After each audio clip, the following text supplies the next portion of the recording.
Bismillahirrahmanirrahim. Assalamualaikum warahmatullahi wabarakatuh. Waalaikumsalam warahmatullahi wabarakatuh. Waalaikumsalam warahmatullahi Alhamdulillah, rabbil alamin. Assalatu wassalamu ala asyrafil anbiya'i wal mursalin. Sayyidina wa safina wa maulana Muhammadin sallallahu alaihi wasallam. Alhamdulillah, pada hari ini kita bisa berkumpul dan bertemu kembali dalam kajian online Tafsir Qur'ani Rahmaniyah. Kali ini Kak Sena ditemani kembali oleh Kang Gugum dan Ustadz Gifari. Masya Allah. Apa kabarnya Kang berdua? Alhamdulillah, sehat. Alhamdulillah, sehat ya. Ini kali kedua kita ketemu ya. Iya, alhamdulillah. Ya, bisa lagi Kang Gifari di kajian online Tafsir Qur'ani Rahmaniyah. Baik, Kang Gifari, Kang Gugum, kalau minggu lalu kan kita lebih ngobrol tentang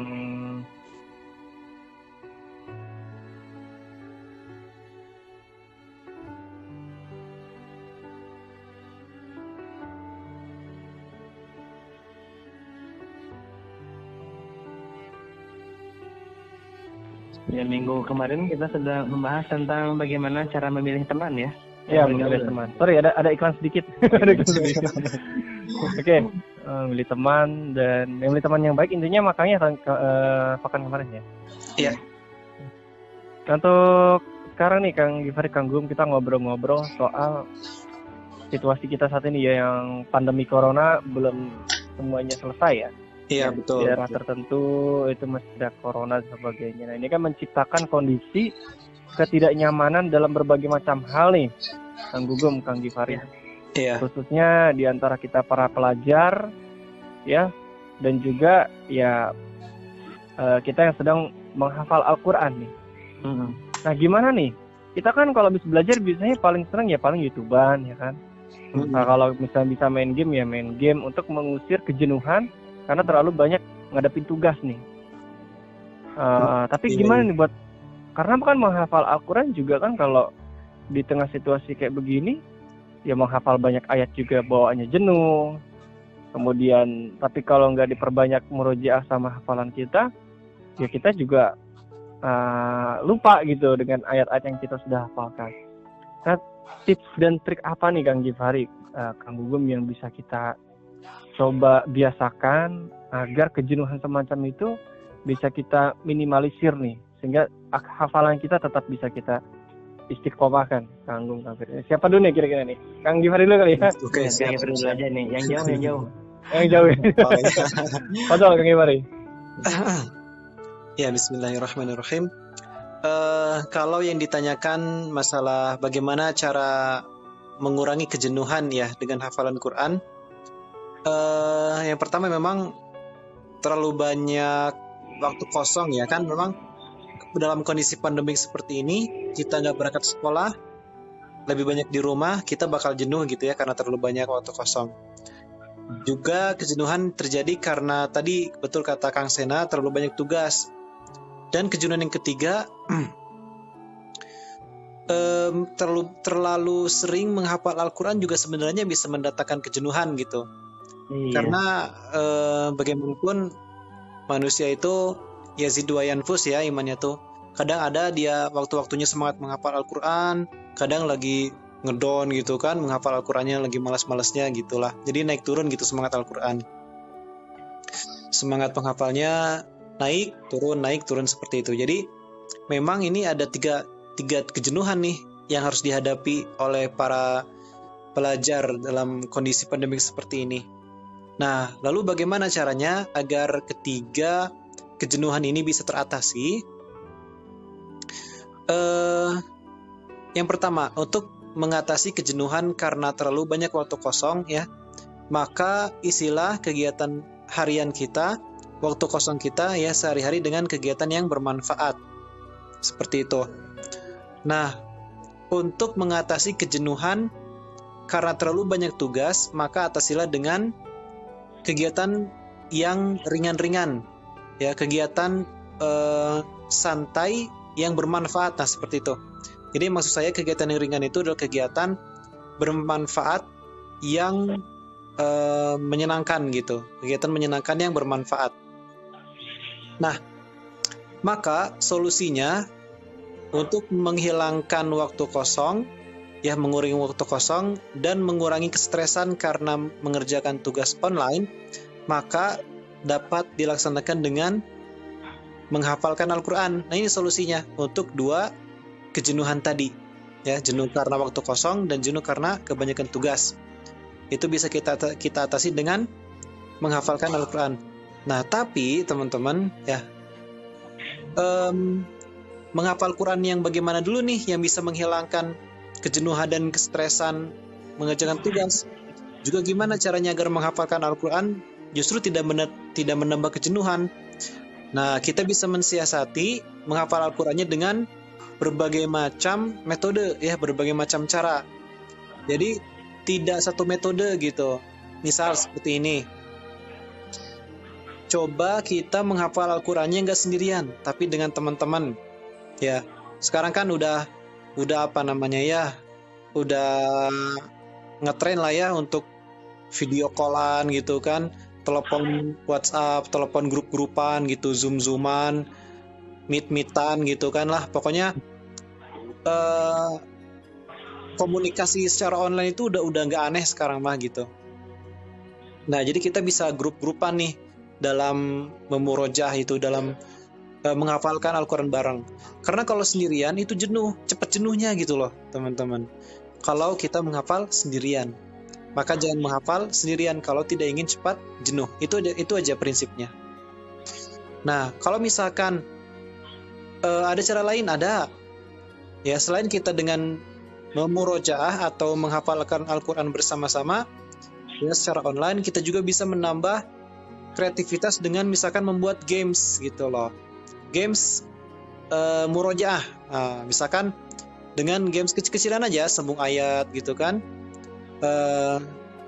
Sambung ayat, atau misalkan menebak nomor ayat gitu kan, atau menebak judul surat. Pokoknya dibuat kuis-kuis kayak gitulah. Dibuat games-games seperti itu. Juga sekarang ada aplikasi games menghafalkan Al-Quran. Ada sekarang, bisa kita cari di Play Store kayak gitu, atau di Google gitu kan, searching aplikasi untuk menghafalkan Al-Quran dalam bentuk games gitu. Jadi pada intinya kita berkreativitas lah ya, bagaimana caranya agar menghafalkan Al-Quran ini menyenangkan gitu, bukannya justru menambah kebosanan. Seperti itu. Ya, tiap-tiap orang kan memiliki kreativitasnya masing-masing lah ya, seperti itu. Atau juga dengan misalkan metode sendiri-sendiri, aduh saya mau bosan nih baca braille gitu kan, baca mushafnya, ya sudah ditambahkan saja dengan ininya, dengan murotalnya gitu, dengan murotalnya. Atau misalkan menghafalkan Al-Qur'annya, memurojahnya dalam keadaan berdiri gitu loh, dalam keadaan seperti sholat gitu, seperti mengimami, itu juga bisa. Toh kan gak ada larangan ya, posisi baku dalam menghafalkan Al-Quran. Boleh sambil duduk, boleh sambil berdiri gitu. Itu gak ada masalah. Yang penting tidak dalam keadaan apa ya, yang gak sopan gitu. Misalkan sambil jalan-jalan misalkan, jadi kurang sopan aja gitu kesannya. Atau sambil baring-baringan gitulah ya, menghafalkan Al-Qur'annya. Tapi sebenarnya kalau kita tiduran nih sambil dengerin murotal juga, itu juga nggak apa-apa sebenarnya sih. Ya. Yang kurang adab itu seperti misalkan kita baca mushafnya sambil tiduran, itu kesannya asa gimana gitu. Kayak itu kalau menurut saya seperti itu. Tapi kalau kita mendengarkan murotal sambil tiduran, nggak apa-apa. Atau mendengarkan murotal sambil WhatsAppan juga itu bagus ya, daripada WhatsAppan sambil dengerin musik kan nggak oke juga gitu. Yang lebih oke itu tiduran, WhatsAppan sambil dengerin murotal. Nah jadi gitulah, pokoknya dikreasi-kreasiin aja. Mungkin kayak gitu Kang Sena. Bangga Kang Gugu mungkin. Baik ya, Masya Allah, luar biasa. Banyak ternyata ya untuk tips-tips atau cara-cara supaya menghilangkan rasa jenuh dalam 3 hal tadi ya. Betul. Dan aktivitas di rumah. Kalau dari saya sih, ya kembali kepada diri pribadi kita, kalau dikembalikan kepada niatnya gitu. Kita tuh benar-benar nggak misalnya ingin jadi penghafal Quran atau hanya sekedar ikut-ikutan, kita ikut tren gitu. Jadi ketika ada rasa malas, jenuh, kita coba tanya pada diri kita gitu. Atau dulu saya pernah diajarin sama ustaz saya, jadikan Al-Quran itu sebagai pelipur lara. Ya artinya misalnya ketika jenuh, tadi betul ya kata Kang Irfan, obatnya itu Al-Quran gitu. Ya kita lagi galau, misalnya lagi ada masalah, kita murojaah, kita dikembalikan. Cuman itu tadi, mungkin ada teori, tapi ketika mempraktikannya, luar biasa, perlu mujahadah itu. Ya Kang Sena? Ya, gini Kang, misalnya buat kita yang punya hobi tertentu nih Kang. Karena sekarang ini teman-teman juga sedang hobi mengotak-atik aplikasi-aplikasi nih Kang. Yang senang dengan IT ya? Yang senang dengan IT. Bisa ini Kang Gifari. Ya. Saya Kang juga sama ya, senang. Iya. Kita supaya dengerin murotal nggak bosen umpamanya nih Kang ya. Iya. Sebenarnya boleh nggak sih kita memadukan murotal dengan misalnya ada suara gemericik air atau suara-suara sungai gitu-gitu. Jadi biar seolah-olah ada suara burung misalnya ya. Gitu. Memadukan kayak gitu-gitu sebenarnya gimana? Boleh nggak sih gitu dari ya mungkin dari segi etika etika murotalnya atau gimana gitu loh Kang. Jadi supaya lebih indah aja gitu kan kalau dipadukan kayak gitu kan. Iya, paham. Kalau menurut saya sih itu nggak apa-apa ya gitu, edit gitu ya, mengedit audio murotal dengan menambahkan kayak tadi misalkan suara alam ya, burung berkicau atau suara sungai atau gemericik air gitu kan, atau debur ombak. Itu menurut saya sih nggak jadi masalah karena itu ya bisa itu bukan termasuk lagu gitulah. Nah, yang kurang pas itu kalau misalkan murotalnya dipadukan dengan lagu gitu. Nah, itu yang nggak pas gitu, Kang Sena. Jadi untuk mengatasi supaya ngedengerin juga nyaman, nah dipadukan kayak tadi nggak apa-apa lah ya. Nggak apa-apa boleh.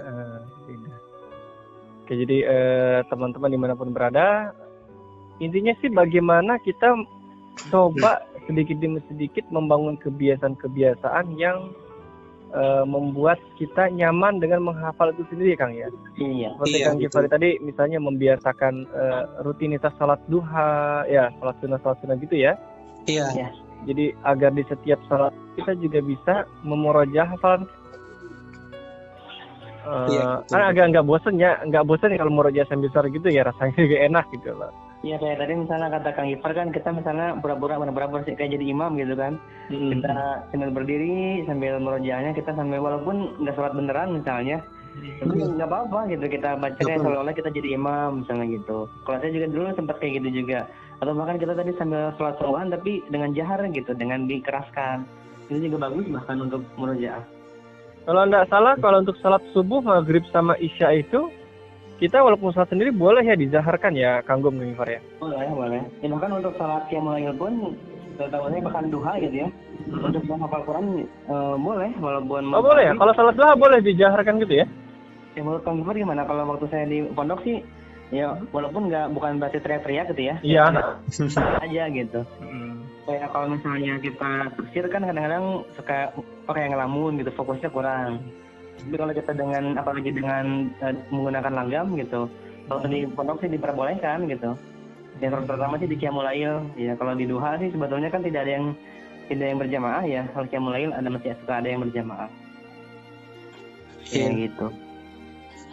Iya.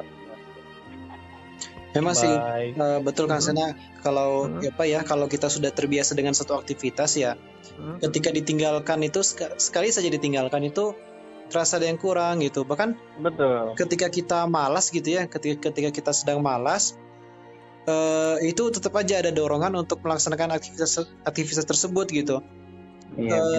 Ya ini ya pengalaman saya gitu ya. Saya ketika membaca mushaf gitu ya, membaca mushaf Al-Quran itu ya enak aja gitu. Kalau bahasa Sunda tuh nerelang gitu sih bacanya tuh.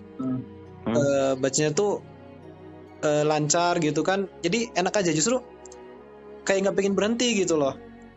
Baru berhenti tuh kalau serunya udah serak gitu, kalau udah benar-benar capek sih baca tuh baru berhenti. Tapi kalau selama suara belum serak, ya udah saya baca aja terus gitu, karena ya ada rasa nikmat aja gitu. Juga termasuk juga ketika sholat tahajud juga saya kalau baca ininya gitu ya, baca suratnya setelah Al-Fatihah itu ya memang nggak kerasa gitu, baca tahu-tahu nama beres gitu loh, tahu-tahu nasihat beres gitu, baca aja gitu tek. Tapi memang itu perlu pembiasaan sih, gitu, biar bisa terasa seperti itu gitu. Betul, benar kerasa sendiri sama saya gitu. Dan tadi memang yang di awal bahwa ya di doain itu memang kerasa ketika lagi semangat kita enak, kita di kan tahajud lama gitu kan, atau bawah. Tapi ketika ada masa-masanya, apalagi yang tadi misalnya udah ya dengan berbagai alasan yang sebetulnya bukan alasan gitu ya kita sebetulnya cari-cari alasan aja gitu, kayak kesibukan apalah inilah gitu, itu kan sebetulnya hanya godaan setan lah gitu. Jadi sebetulnya dulu ketika aktivitas di luar rumah, saya sibuk ini misalnya sekolah segala macam, sekarang udah di rumah sebetulnya kalau misalnya logisnya kan harus lebih banyak waktu untuk Al-Quran ya, karena banyak tenggangnya ya. Betul. Tapi ya tetap aja yang namanya kalau udah malas atau misalnya udah kalau kecuali misalnya kalau mau murojaah misalnya pas mustoran aja kan ada yang kayak gitu ya. Ada aja alasannya. Pas mau diujikan baru di murojaah. Baru buru-buru murojaah lagi betul. Padahal jadi kalau udah dijadikan suatu kebutuhan, kita sadar bahwa kalau nggak murojaah hafalan kita hancur, hafalan kita hilang gitu. Kalau udah sampai ke situ atau ya menjadi kayak istilahnya makan lah gitu. Kalau kita nggak makan gimana sih, lapar kan. Kalau misalnya udah murojaah sampai ke situ, tadi kan kalau kita nggak murojaah aja sehari misalnya kayak ada yang kurang, kayak ada yang nggak enak perasaan tuh gitu misalnya gitu. Iya betul. Tapi itu tadi butuh pembiasaan, nggak mungkin secara tiba-tiba kayak gitu. Tapi tadi harus dipaksakan dulu misalnya atau gimana gitu. Iya. Ada sedikit pertanyaan jawab cepat nih, Kang Gugum, Kang Gifari. Buat Kang Gugum dulu nih. Oke, apa nih? Kang Gugum, waktu murojaah yang paling nyaman di waktu subuh atau abis maghrib? Subuh. Oke, mantap. Subuh. Kang Gifari? Iya. Kang Gifari nih. Kira-kira kalau Kang Gifari sholat yang sering dijadikan maksudnya perantara untuk murojaah, lebih sering tahajud atau lebih sering duha nih Kang Gifari? Tahajud. Tahajud. Tengah malam gitu. Iya. Mata kita masih fresh gitu. Karena itu masih fresh. Kang Gugum kenapa di waktu subuh nih Kang Gugum ya? Itu. Jadi kita masih ngerasa segar walaupun mungkin godaannya ngantuk ya. Banget pasti ya. Tapi pikiran itu tuh masih segar gitu, nggak banyak pikiran. Kalau misalnya pada maghrib, ya enaknya tuh kalau bagi saya untuk ngaji, untuk tilawah gitu. Oh, tilawah biasa maghrib lah ya. Pegang Quran. Ya bisa sih malah untuk murojaah, cuman ya udah gimana gitu, kita udah banyak pikiran macam-macam, pikiran yang tadi siang kita ngapain gitu. Bener. Makanya waktu subuh murojaah yang waktu yang paling pas buat Kang Gugum. Sebetulnya kalau Kang Gifari, tahajud itu biasanya macam-macam atau dirutinkan dalam rakaat tertentu murojaah pas tahajud itu? Maksudnya macam-macam gimana? Kadang 8 rakaat, apa 12 rakaat, apa rutin tiap hari tapi 2 rakaat gitu, apa gimana? Teknik tahajudnya nih. Kalau supaya saya enak gitu. Oh ya. Kalau saya itu minimal 2 rakaat. Lebih seringnya 2 sih, lebih seringnya 2, tapi maksimal itu untuk sementara baru paling banyak itu sekitar 7 rakaat dengan witir. 7 rakaat dengan witir. Nah, jadi 8 ya kalau nggak salah. Pokoknya 5. Sorry bentar, saya nggak tahu. 4 tahajud, 3 witir gitu maksudnya, 7 rakaat. Iya benar, 4 kayak gitu maksudnya. Jadi paling minimal 2, maksimal 7 sih, baru sekarang baru kuat 7 rakaat. 3 rakaat tuh sama witir lah ya, 2 rakaat tahajud, betul. 1 witir gitu ya. Iya kayak gitu. Biasanya kalau yang kayak gitu sekali 1 rakaat itu 1 surat full atau macam-macam tuh Kang Gifari? Diganti-ganti gitu. Jadi saya bacanya berurutan. Misalkan hari ini hari Jumat ya, rakaat pertama misalkan baca An-Naba 1 surat beres. Nanti rakaat keduanya An-Nazi'at. Nah terus udah gitu besoknya misalkan hari Sabtu Tahajud di hari Sabtu, rakaat pertama baca Abasa, nanti rakaat keduanya baca berarti setelah Abasa Takwir. Jadi Iya. gitu berurutan gitu, tetap beres Berarti hanca ya kalau kata Sundanya mah, harus hanca ya.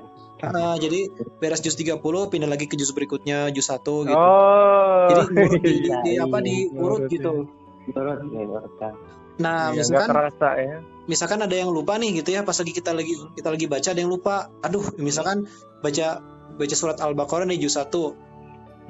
Ayat 102 ini kan panjang ya, misalkan. Wah, bener. Aduh, di tengah-tengah ayatnya lupa gitu kan, mendadak lupa nih di tengah-tengah ayat teh. Bolak-balik nggak inget-inget. Udah, biasanya saya lanjut dulu biasanya. Lanjut dulu ke ayat berikutnya. Nah, nanti beres tahajud, saya buka Quran gitu. Bisa lagi buat muroja gitu, tadi yang ayat 102 yang lupa gitu.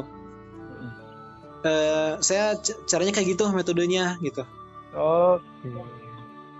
Atau kalaupun misalkan gak sempet ya beres tahajudnya, kalau nggak siangnya gitu, atau pokoknya sesempatnya hari itu saya buka mushaf lagi buat ngelihat lagi gitu. Oh, ini lupa tadi tuh, di muroja lagi kayak gitu. Iya, betul. Jadi intinya kalau ada yang lupa atau bahkan ragu, langsung cepat-cepat dilihat Qurannya ya, jangan diantepin, jangan dibiarin. Jangan entar-sok ya. Iya. Terkadang kita malas gitu, udahlah kalau misalnya lupa ya lupa aja. Nanti yang salah atau yang ragu udahlah biarin aja gitu. Iya. Kita gitu. Baik, kita bisa ambil kesimpulan nih Kang Gugum, Kang Gifari. Iya. Dari bagaimana kita mengatasi kejenuhan dalam menghafal Al-Quran khususnya di tengah situasi yang sedang kita alami sekarang ya, pandemi begini ya. Yang pertama, coba kita biasakan dahulu berkreasi menggunakan berbagai macam metode untuk menghafal ya. Di antaranya tadi dengan mendengarkan murotal, kemudian cari aplikasi-aplikasi yang sekiranya bisa meningkatkan kualitas hafalan kita, gitu ya, memberikan semangat hafalan kita. Dan juga coba poin kedua ini, yang keduanya adalah kita memurojaah hafalan kalau bisa di waktu-waktu yang efektif, kayak waktu subuh atau ketika kita sholat sunnah ya. Dan tidak dilarang juga ketika kita niatnya murojaah, kemudian ya pura-pura seperti imam gitu ya, pura-pura jadi imam nggak apa-apa. Kemudian kalau sholat sunnah kayak duha, tahajud itu boleh dijaharkan, nggak apa-apa. Hanya alasannya untuk memperlancar hafalan kita tadi. Nah, poin ketiganya adalah yaitu kalau misalnya kita sudah terbiasa dengan hafalan seperti itu, dengan kebiasaan-kebiasaan ibadah yang rutin kita lakukan, insya Allah kalau kita sekali aja meninggalkan, rasanya ada yang kurang lah ya. Gitu. Jadi mulai sekarang mungkin teman-teman mulai dibiasakan kembali ibadah-ibadah yang mendukung atau mensupport hafalan teman-teman semua. Nggak usah yang muluk-muluk ya, tapi rutin. Seperti yang Kang Gifari bilang tadi, tahajud walaupun cuma 3 rakaat per malam, tapi tiap hari ya, nggak apa-apa ya. Iya, betul. Alhamdulillah gitu. Atau duhanya misalnya, tahajudnya mungkin belum terbiasa bangun malam, atau duhanya nggak apa-apa tiap hari 2 rakaat, tapi bisa memurojaah hafalan kita. Itu jauh lebih efektif. Gitu Kang Gifari ya. Betul ya. Iya, betul. Baik. Mungkin kita bisa lanjutkan nanti di diskusi kita di hari Ahad, insya Allah. Bisa Kang Gifari ya? Insya Allah bisa. Insya Allah ya. Kayak kemarin lagi kita. Mungkin teman-teman nanti banyak yang mau bertanya atau pengen banyak yang disampaikan. Sekarang kita lanjutkan diskusinya di hari Ahad. Nah, simpan deh pertanyaannya nih. Kita buat ini ya, buat games ya. Pokoknya harus rajin-rajinannya nih pas hari Ahad nih. Soalnya banyak nih. Pasti hal-hal yang teman-teman mau diskusikan dalam materi kita pada hari ini.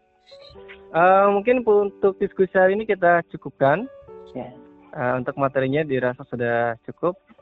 Mudah-mudahan ini bisa menjadi bekal teman-teman dan juga bekal kakak-kakak pembimbing, ya, Kak Sena, Kak Gugum, Kak Irfan, Kak Siva, dan Kak Rizka. Untuk khusus ini kita doakan semoga Kang Gifari sehat selalu ya. Karena sudah mau meluangkan waktu nih untuk ngasih kita materi ya. Iya. Baik, kita cukupkan pada hari ini. Saya Kak Sena mohon pamit undur diri dan Kang Gugum juga Kang Gifari. Mohon maaf nih kalau kami dalam penyampaian ada salah-salah kata. Ya. Kami pahit, kita baca doa kafaratul masjid sama-sama. Subhanakallahumma wa bihamdika asyhadu an la ilaha illa anta astaghfiruka wa atubu ilaik. Assalamualaikum warahmatullahi wabarakatuh. Waalaikumsalam warahmatullahi wabarakatuh. Ya, udah. Kalian tolong hilap di stop.